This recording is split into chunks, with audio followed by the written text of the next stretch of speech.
ஸ்ரீதேவி சமையல். இன்றைக்கி நம்ம சமையல் என்ன செய்ய போகிறோம் அப்படின்னா ஆட்டு ரத்த பொரியல் தான் செய்ய போகிறோங்க. வாங்க எப்படி செய்யலான்னு பார்க்கலாம். இன்றைக்கி ஆட்டு ரத்த பொரியல் தான் செய்ய போகிறோங்க. அதுக்கு வந்து ஆட்டு ரத்தம் எடுத்துக்கிறதுங்க. இந்த ஆட்டு ரத்தம் வந்துங்க 2 டைம் வாஷ் பண்ணிவிட்டு நான் எடுத்து வச்சுருக்கேன். இனி வந்து ரத்த பொரியல் செஞ்சிடலாங்க. ரத்த பொரியல் செய்யறதுங்க அடுப்பில் ஒரு வடசட்டி வச்சுருக்கணுங்க. 2 டேபிள் ஸ்பூன் எண்ணெய் ஊற்றிடலாம். கடுகு 1 ஸ்பூன் போட்டுக்கலாங்க. கடுகு பொரிச்சிச்சுங்க. கடலைப்பருப்பு 1 ஸ்பூன் போட்டுக்கலாம்.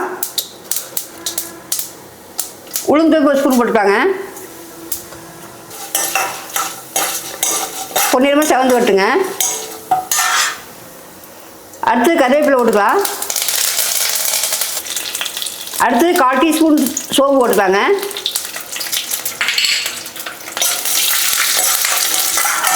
அடுத்து வெங்காயம் போட்டுக்கலாங்க. நான் பெரிய வெங்காயம் சின்ன வெங்காயம் கலந்து ஒரு 200 கிராம் இருக்குது, அதை போட்டுக்கலாம். இந்த ரத்த பொரியலுக்குங்க சின்ன வெங்காயம் போட்டால் நல்லாயிருக்கும். அது இல்லை அப்படின்னா பெரிய வெங்காயம் போட்டுக்கலாங்க. நமக்கு என்ன சௌகரியமோ அது போட்டுக்கலாம். வெங்காயம் வந்து கொஞ்சம் வதங்கட்டுங்க. அடுத்தது வந்துங்க 3 பச்சை மிளகாய் கட் பண்ணி வச்சுக்கிறேன், அது போட்டுக்கலாம். வெங்காயம் வந்து பாதி அளவுக்கு வதங்கிடுச்சுங்க. அடுத்தது வந்து இஞ்சி பூண்டு பேஸ்ட்டு 1 ஸ்பூன் போட்டுக்கலாங்க. அது லைட்டாக பச்சை வாசம் போகிற அளவுக்கு வதக்கி விட்டுலாம். இஞ்சி பூண்டு பச்சை வாசம் போயிடுச்சுங்க.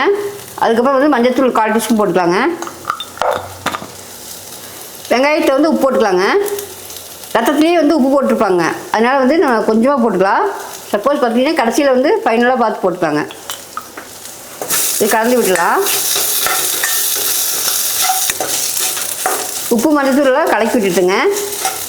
அடுத்தது வந்துங்க இந்த ஆட்டு ரத்தத்தை வந்துங்க நம்ம கையில் கரைச்சி விட்டுட்டு நம்ம ஊற்றிடலாங்க.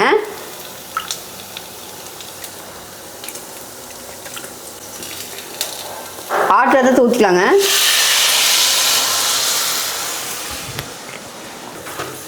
இதனால் கலக்கி விட்டுலாம்.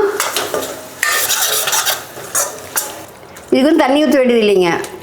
இந்த ரத்தத்துலேயே வந்து தண்ணி இருக்கும், அதனால் இப்படி கலக்கிட்டே இருந்தீங்கன்னா நல்லா கலந்து வந்துடும். அடுப்பு மீடியம் ஃப்ளேம்லேயே வச்சு நல்லா வேக விடுங்க. பாருங்கள், நல்லா கலந்து விட்டுட்டேன். பாதி அளவுக்கு வந்துச்சுங்க. இன்னும் கொஞ்சம் லைட்டாக தண்ணி இருக்கிற மாதிரி இருக்குது. ஒரு 2-3 நிமிஷம் வந்து நம்ம கலந்து விடலாம்.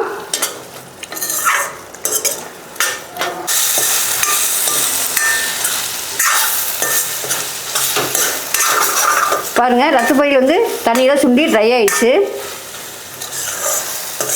இந்தளவுக்கு வந்து நீங்கள் வதக்கிக்கிங்க. இது ரொம்ப ஈஸியாக செஞ்சிடலாங்க ரத்த பொரியல். டேஸ்ட்டாகவும் நல்லா மணமாகவும் இருக்கும். ஃபைனலாக வந்துங்க 1 கப் அளவுக்கு தேங்காய் துருவல் போட்டுக்கலாம். ஒரு 1/4 மூடி தேங்காய் இருந்தால் போதுங்க. கொஞ்சம் மல்லித்தூள் போட்டுக்கலாம். ஒரு அடுப்பு ஆஃப் பண்ணிடலாங்க.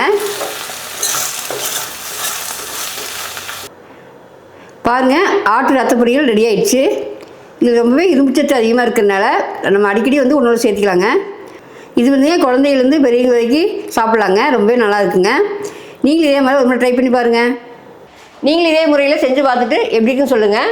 பிடிச்சிருந்தா நம்ம சேனல் சப்ஸ்கிரைப் பண்ணுங்கள், லைக் பண்ணுங்கள், உங்கள் ஃப்ரெண்ட்ஸ்க்கெலாம் ஷேர் பண்ணி விடுங்க.